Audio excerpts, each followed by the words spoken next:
हे आहे गारपी वॉटरफॉल आणि माहिती आहे का तुम्हाला हे कोकणमधलं सर्वात मोठं वॉटरफॉल आहे.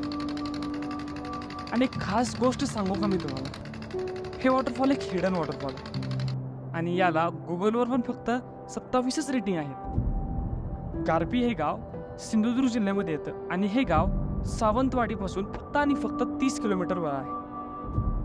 गारपी वॉटरफॉलला जाण्यासाठी 2 गावातून ट्रेक सुरू होतात. पहिलं गाव आहे फणसवाडी आणि दुसरं गाव आहे गारपी. आम्ही हा ट्रेक फणसवाडीपासून चालू केला होता. तर चला एन्जॉय करा वॉटरफॉलचा आणि वॉटरफॉलच्या ट्रेकचा अप्रतिम असा सीन.